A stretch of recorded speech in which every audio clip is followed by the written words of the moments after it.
ಕಾಂಗ್ರೆಸ್ ಪ್ರಮುಖರಾದ ಸೋನಿಯಾ ಗಾಂಧಿ, ರಾಹುಲ್ ಗಾಂಧಿ, ಕರ್ನಾಟಕದ ಮುಖ್ಯಮಂತ್ರಿ ಸಿದ್ದರಾಮಯ್ಯ, ಜಯರಾಮ್ ರಮೇಶ್, ವೇಣುಗೋಪಾಲ್, ಶಶಿ ತರೂರ್ ಮೊದಲಾದವರ ಹಾಜರಿಯಲ್ಲಿ ದಿಲ್ಲಿಯಲ್ಲಿ ಎಐಸಿಸಿ ಅಖಿಲ ಭಾರತ ಕಾಂಗ್ರೆಸ್ ಪಕ್ಷದ ಸಿಡಬ್ಲ್ಯೂಸಿ ಕಾಂಗ್ರೆಸ್ ವರ್ಕಿಂಗ್ ಕಮಿಟಿ ಸಮಾವೇಶ ನಡೆಯಿತು.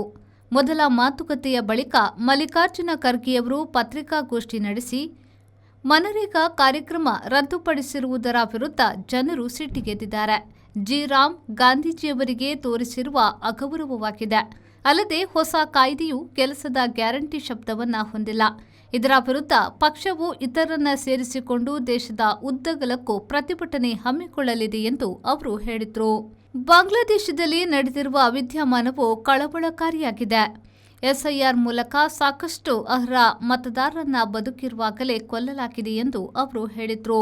ರೋಜ್ಗಾರ್ಗೆ ವಿಕಸಿತ ಭಾರತ್ ರೋಜ್ಗಾರ್, ಗ್ರಾಮೀಣ ಆಜೀವಿಕಾ ಮಿಷನ್ ಇವನ್ನೆಲ್ಲ ಒಂದು ಕಡೆಯಿಂದ ತೀರ್ಮಾನಿಸಲಾಗಿದೆ. ಇದರಿಂದ ರಾಜ್ಯ ಸರ್ಕಾರಗಳ ಮೇಲೆ ಹೆಚ್ಚಿನ ಹೊರೆ ಬೀಳುತ್ತಿದೆ. ಮುಖ್ಯವಾಗಿ ಸಿಡಬ್ಲ್ಯೂಸಿ ಮೀಟಿಂಗ್ನಲ್ಲಿ ಮನರೇಗಾ ಬಚಾವೋ ಆಂದೋಲನವನ್ನು ದೇಶವ್ಯಾಪಿ ನಡೆಸಲು ತೀರ್ಮಾನ ಕೈಗೊಂಡುದಾಗಿ ಖರ್ಗೆಯವರು ಒತ್ತಿ ಹೇಳಿದರು.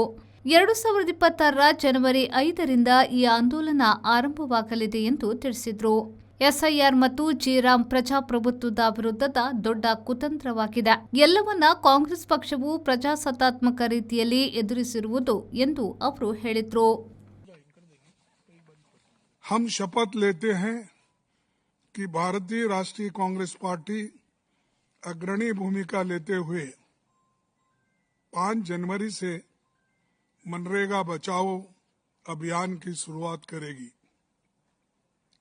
महात्मा गांधी राष्ट्रीय ग्रामीण रोजगार गारंटी अधिनियम मनरेगा का हर हाल में रक्षा करेंगे।